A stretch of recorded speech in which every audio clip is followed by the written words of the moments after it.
Hey, what's going on? This is Billy Newman, and thank you very much for listening to this episode of the Billy Newman Photo Podcast. I'm trying another one today, and I think I'm going to try and do this as much as I can, but I just want to do a lot of mobile recording and get a lot of audio clips and sound bites of different pieces that I happen to be doing or different thoughts that I have through the day. But this one, a lot like some of the past ones, is going to be a bit of a conversation about some of the photos I'm putting up on social media and in different places around the internet. And it seems like a lot of like what I've been trying to do is figure out a way to fill up the internet, which I have a hard time doing because it seems like I really don't make enough content all the time, as much as I am trying to get it done. So what I was going to try and do is put up this podcast, and I was going to run through a few of the things that I'm running over today. I'm kind of sitting at my journal right now, and I'm going through right now, and I list out each day, like I kind of trying to list out what the photograph is that's going up first on Instagram or whatever's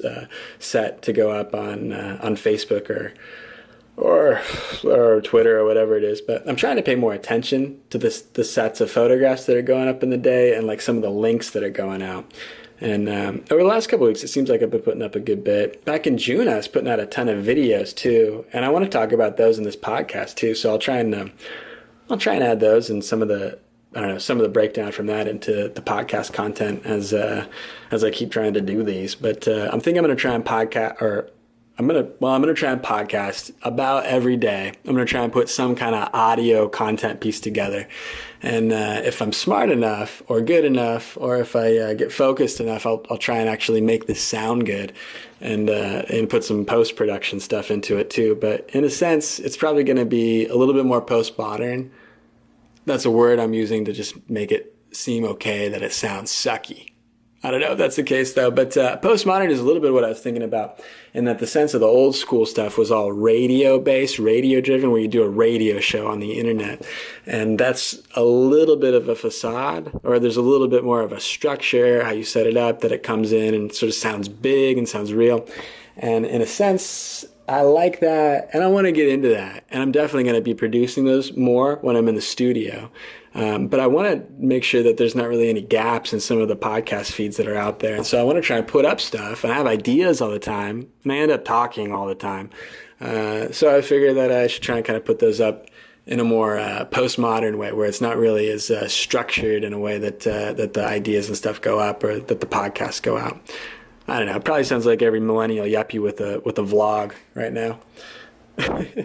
But I wanted to talk about the photographs that are going up on Instagram, at least. I'm looking at the list right now. The first one I'm going to throw up is going to be this image of Kyle that I took while we were fishing on the Lower Rogue River in Southern Oregon. I had a great time being out there in Southern Oregon. I thought that was pretty cool.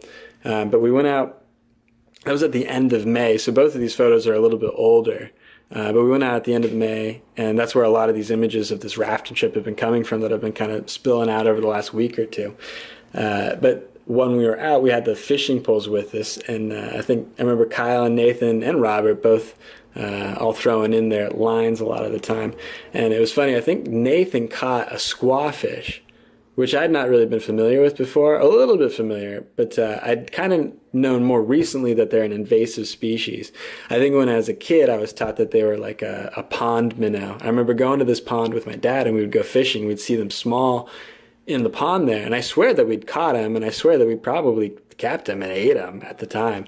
And now knowing that was just a squawfish, that sounds silly. I guess they're like bottom feeders. I guess they're kind of mushy and meat. I guess they don't taste very good. I probably, as a kid, thought they were trout. I was pumped that I caught anything. But Nathan caught this pretty good sized squawfish, and we ended up grilling it up on the grill, and we ended up not eating it a ton because it really just, I don't know, it doesn't have the flavor. It's not the same as a trout or a big salmon steak. I think that's for sure. So, this photograph that you're probably looking at now, if you were kind enough to cruise on over to @BillyNewman on Instagram or somewhere on the BillyNewmanPhoto.com website, you might be looking at a photograph of Kyle throwing or casting the line into the water from the boat. And I thought this was a cool photo. I like kind of the backlight look of it as you're looking up the canyon and the Rogue River there. It's a really cool area. I love that part too. Or another feature of this photograph, and this is sort of where like access and ability to move around becomes like a huge part of what you're able to produce when you're making photographs of something. And other times when I'd gone on trips or taken photos of the Rogue River or a Rogue River rafting trip, it's always that I'm up on the side of the bank or I'm in the same boat that is the same trip. And so both of those, they don't really offer the access or the perspective to get the boat in the most dynamic circumstances. And I guess what that would mean is having the second boat, like what we're probably looking at in this image, of being on a second boat ahead of the raft, shooting backwards at them, maybe 20, 30 feet away, in the same section of the river, kind of aligned in the same way. And that way you just sort of have a more immersive perspective in what the river's like and being on the river's like.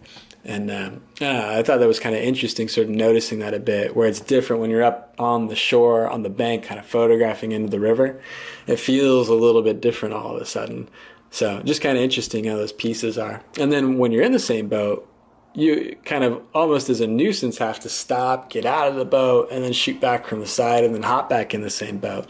Or just photograph kind of what's occurring, in your own domain, which I have a lot of photographs of that too, and I love those. But man, it was really cool getting this new perspective, being in a second boat and being able to be behind the boat as we're coming into a rapid, being in front of the boat as that boat behind us is then going through like a faster section of water. Or like in this situation, being ahead of them and catching like more of a still moment as they're just doing some fishing. I thought that was all cool. So probably going to talk a lot more about that rafting trip sometime in the future as we break down more of the photographs from the trip. But the other image that I put up today was this image from Eastern Oregon. And this was this camp that we went on. It was Robert and I. Again, we went on this camping trip over to Plush, Oregon by the Rabbit Hills in late March of this year. There's a lot of photographs from that trip that I really want to show. I know Marina has a ton from the hunting trip, a ton from this kind of rainstorm that came over and had these really cool, bright, colorful clouds that sort of swept up into the atmosphere above the high desert.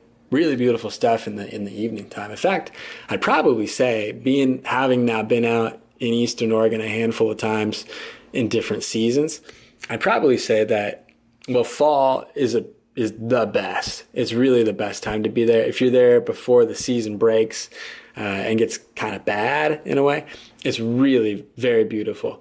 But really the spring was fantastic. I was surprised at how much I appreciated being out in that area during the springtime. There really wasn't snow at the elevation we were at, though we did notice when we just went a little further over onto Warner Rim, there was snow, or at least there was recently melted snow, and everything was like mushy, like it had been wet for months and months, and it had just thawed all of a sudden, but nothing had evaporated yet. It was kind of that early in the year still. So it was kind of strange, but I love being over there, and the weather during that time in the springtime was really cool. And out there in Eastern Oregon, there's these really expansive landscapes that stretch on, it seems like, for miles and miles. And there's interesting rim rock and land feature, but it's so cool to watch the atmosphere when it's not a clear day, because you see just all these filaments and structures that are part of the atmosphere. And that's really a temporary phenomena that ends up passing, and that's a part as a photographer that I like a lot, being able to capture a place in a context, but with some kind of temporary phenomena that makes it more interesting or more spectacular, adds some kind of outside of visual interest. It's more than that. It's like really what means something to us. And I think it's really interesting when we get to see special things like that look extraordinary. So that's part of the stuff that I'm going for. Not that this is anything close to that. This is a fun photograph of our campsite in this little cove. But this area out in Eastern Oregon was awesome. It was a really beautiful spot camping in the Rabbit Hills and that whole area. But in this photograph, we cruised over to like the far rim rock. And when we were standing up there, we looked back at where our camp was. And then I used the telephoto lens to kind of pull into that, zoom into it and check it out.